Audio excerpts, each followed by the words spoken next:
mean we're perfect. Matter of fact, far from it. It just means that we've been through some stuff and we got a story to tell and we feel we can make an impact on the people that are out there. So I'm telling you that because some of you will be in this position. I'm predicting as soon as next year, Gil. As soon as next year, some of you guys are going to have to step up into this position. But I was reminded that you don't have to be perfect to get on stage, right? When I went to, I've been going to a new church past couple weeks. And I was sitting in the audience and I was listening to this new pastor. And he was saying that, he had this amazing career, right? So this church kind of brings in like guest speakers. So this was a pastor from down south. And he goes, dude, I had everything. I was a leader of a massive church. I was making tons of money. I was writing a book every year. I was on podcasts. I was on television. And then he screwed it all up. He screwed it all up. He had an affair, lost his wife, broke up his family, lost the church. But you know what really stunned him is that the people he thought would rally around him when he screwed up, all left. It was the Christians that left him. It was the ones that said, hey, we can. Oh, you're not perfect. So we're gonna start backing away from you a little bit. Not everybody though, thank God. Because he went through about 18 months of severe depression. And one of the guys that did stick with him, because he literally texted the guy one day and said, I need a reason for living. And he goes, and it took him a long time to respond to that text. And he thought, man, maybe he didn't get it or whatever. He was like, no, the guy told him, he's like, dude, it was just such a heavy text that I just needed to think about what I was going to tell you. But what he told him was there's a purpose in your story. That this is all happening for a reason. Okay? Now, there was a time about 10 years ago, funny enough, Mr. Will Butler is here, so I know you saw yourself on the screen, but about 10 years ago, we went to this thing called Unleash the Power Within with Tony Robbins. I call this the original 6. But let me tell you why I went, because I felt stuck at the time.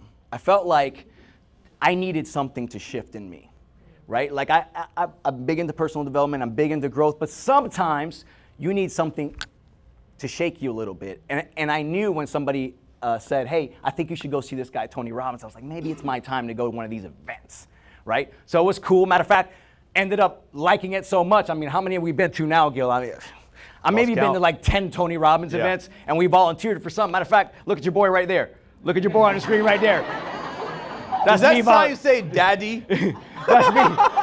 That's me volunteering. I got an earpiece, and I'm doing the real. I was volunteering at one of the events, and they got me on the screen with Tony. But whenever you go to these events, it's not about like hearing everything and learning everything, right? There's always one thing that he'll say that'll stick with me. And in this particular one, there's something that he said that really stuck with me. And he said, success without fulfillment is the ultimate failure. And what he meant by that is there's people out there, and you've seen them, where they think they're getting everything they want. They think that they have the plan. And then they get everything they want, and then they say to themselves, is this all there is? Because it didn't quite fill that void that they were looking to fill, and then unfulfilled. Now, there's extreme stories about this, right? Like he uses the story of Robin Williams, who was had everything that you think you want. And he still took his own life. Now, hopefully that never happens in this group, but we will get here, and I've gotten here, where I'm like, oh, I'm doing all this stuff, but I still feel a little bit empty inside. There's something not quite right. So I have this slide. So this past month, we did the boot camp, and we switched up the order. Usually I don't do the first part. Gil does the first part. But we switched it up. And this is a slide that I use in that. I remember because Marissa told me, she's like, oh, I love how you start like that, right? So I asked the agents this question. I said, what is the number one reason agents don't make it? And I get the typical answer. You know the answers. Lack of consistency. You don't prospect every day. You're not converting. And I get all the typical answers, but here's the real answer. It's a lack of self-worth. You've seen it so many times, guys. I coached every single agent that came into this office for 3 years, and this is the one thing that I realized, and it's only because I went to events like Tony Robbins.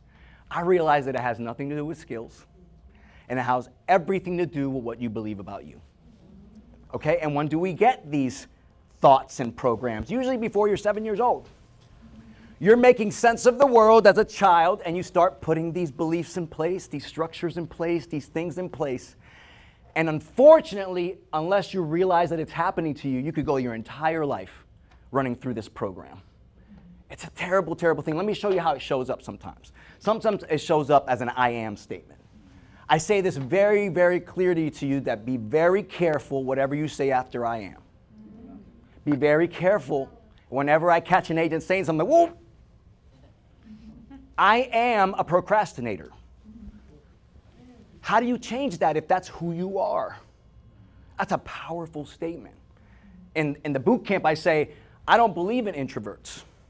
So don't say I am an introvert, because this is a people business. You're not going to make it.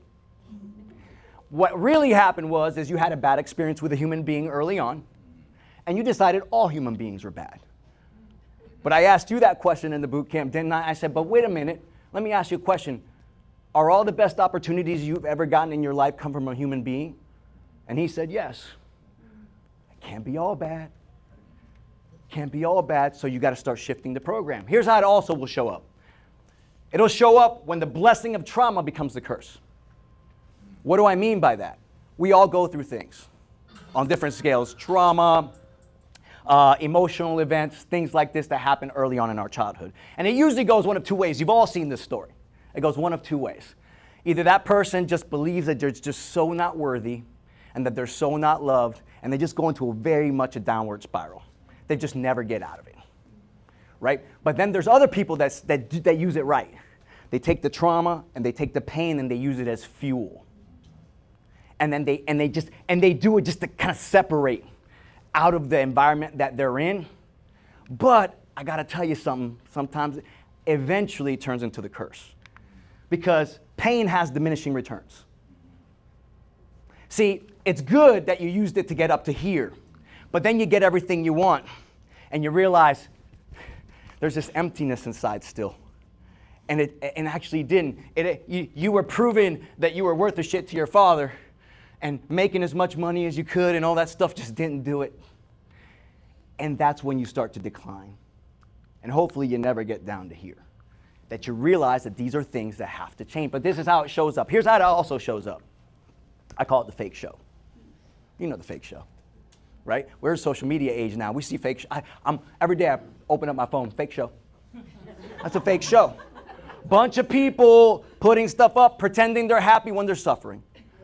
Pretending they're winning when they're losing. Right? These are the people that, got up there and like, I'm boss, and, I'm bossing it out, and, I'm the alpha. I'm the alpha. But you really know they're alpha insecure. They're fighting a battle. They're fighting a battle you don't even want to fight. They're fighting battles you don't even know about. Matter of fact, I call it they're playing a different sport. Don't get caught up in battles with folks who are going through that, who are playing a completely different sport than you are. They're trying to prove something to somebody who ain't around. And you're going to buy into that and thinking that those are the things important in life, and they're not. We ain't playing the same sport. So I want to talk to you today about new freedom. Okay? So I want you to have a new freedom in the way you live your life and the way you think about your life. Right? So there's steps to this. First step is you got to tell the truth. We sat here at the leadership meeting. We had Brent Gove come in.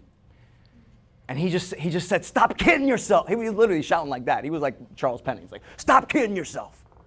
And what he meant is tell yourself the truth. Tell yourself the truth about how things are. Are you really getting the results you want doing the things you've been doing for your whole life? And if not, if you tell the truth, you say something's got to change. Now, I don't do everything right. But here's one thing I don't do. I don't justify bad shit. In other words, there's people out there that aren't even trying to get better because they think the bad way is the way. They're trying to convince you it's the way. But I don't justify it. I think I screwed up. I got to work on that. I'm not going to justify. Tell yourself the truth. What's the truth? What needs to change? Okay? So that preacher told this story. He said, let's say you're a guy and you got yourself into really massive debt. Like something insurmountable, like $40 million in debt. So you're suffering. You're like, oh my God, I can't believe I got myself into this situation. The man's got a family, he's got kids. It's not, and the worst part of it is he made a mistake that's not only affecting him, but it's tearing down his family, because that's a debt that his family can't take care of. His kids won't be, matter of fact, his grandkids are gonna have to handle this debt. So he walks into the bank and he talks to the banker and he says, oh man, he's like, I'm really screwed up. I don't know, I'm trying to work a payment. He goes, you won't believe it. Somebody came in here earlier today and paid off your $40 million debt. He's like, what? He's like, they paid your debt. Your debt's been paid. This guy couldn't imagine the excitement, right? So he's about to walk out of the bank and the guy goes, no, one more thing. He didn't just pay off your $40 million debt. He deposited $100 million into your account, because he knows you're probably going to mess up again in the future. He wants to make sure, right? Because the debt has been paid. The debt has been paid. You understand? That's a new kind of freedom. And it's something called grace. It's called grace. See, we're over here thinking we're playing some kind of point game. It's all, not only was the debt paid, the future debt has been deposited. It's a new freedom. But here's the thing about grace. It involves forgiveness. And let me tell you how you break out of that lack of self-worth pattern. You got to forgive the people that started the patterns in the first place. And if you don't let that go, you can't reprogram. You got to say, I'm going to give you grace not only for what you did, but what you're going to do. And that's what love is. And that's what switches things around. The next thing you got to do is you got to know how to do comps. And I'm not talking about listen, not real estate comps. It's how you value the things in life. Let me give you an example. I was helping Hailey Mar do a comp the other day. And I'm sitting in front of her. She's going through the process. And she asked me, she says, so wait, like, there's not really like an exact price? Like she thought that, she's like, so this is kind of like, I'm like, I always say it's an art and a science, but I'm pretty good, right? You know what it is? I'm good at valuing things that don't have a price tag on it. And you guys got to become good at valuing the things that don't have a price tag on it. Matter of fact, that the price tag is even bigger than you think it is. Matter of fact, I believe that about this culture. There's people that don't know how much this is valued until they go. They leave, and it's happened many and countless times over the years. Even people who literally defecated on this culture. They were mad, they left, they did all sorts of stuff, blah, blah, blah. Call back to say, actually that family was the most important thing that I had. That family was the most important thing that I had, because they didn't know how to put the value on this. You got to know how to do your comps. And finally, this is my boy Eminem right here, I don't know if you remember this song. If Uncle Mike was here, he'd know this song, right? Do you guys remember this song? Yeah. What's it called? What's this called? It's called Forgot About Dre. Right? And it's that part of the song where Eminem... Burn the house down. Yeah, right. Like where the cops show up and he had a can full of gas and a handful of matches. It still wasn't found out. Right? Yeah. So I show you this because I got to tell you something. You might have to burn the house down. You got to start over. You guys ever try to put furniture that was like in an old place in a new place? And even though the furniture's nice, you paid good money for it, it's not messed up, but it never quite fits in the new place. Don't be scared to start over. Whatever this pattern is I've been running you guys for these years that has kept you from doing the things that you want to do, burn the whole thing down. We're going to start over again. Let's start over again. So let me tell you a story about this guy. His name is T.E. Lawrence. Anybody know who this guy is? Let me tell you. This guy, T.E. Lawrence, is basically like a real-life James Bond / Indiana Jones, like together. Okay, this guy was a archaeologist. He was a British military officer, and he was a writer. This guy was a stud, right? And he was stationed in the Middle East when something during World War I happened called the Arab Revolt.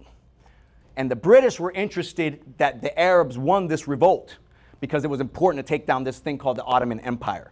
So they sent Mr. James Bond down there to help these guys out, right? Because the Arab Revolt had a weaker military. Ottoman Empire was a very powerful thing. This guy's a stud, man. He went down there, showed them the strategy, the vision. He was a master at guerrilla warfare, and they won that Arab Revolt.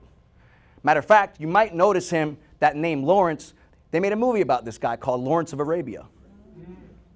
That's T.E. Lawrence. But the reason I tell you this story about T.E. Lawrence is that he began to write a book, a story about his life and all his adventures in the Arab Revolt and all that stuff. And he spent years writing this manuscript. Decides to take a trip to London with the manuscript, gets off the train, realizes he doesn't have his bag with the manuscript in it. He lost the book. He tried to find it. He lost the book. He'd been writing this thing for years, lost the book. You know what he did next? He just picked up the pen again, and through his memory, through the things he remembered, he rewrote a book that they call a masterpiece of British literature. So what I have to tell you about T.E. is all truly great stories are rewritten. All truly great stories are rewritten. Don't be afraid to burn the house down. We'll burn the whole thing down. We're going to build it back up better. Okay? Number two, I got to tell you is stop waiting. You know, some people have things not turn out the way they want, and what do? They pause. They complain. Oh, I'm allergic to complaining. I am. When people complain, I'm like, oh, dude, just get to work. Just get to work. And that's exactly what he did, and he wrote a masterpiece. And the final thing I'll tell you is this. Some of us need to leave our story on the train. On purpose. He left it by accident. I'm telling you, leave the story on the train. Leave that story on the train, and guess what? Go write your masterpiece.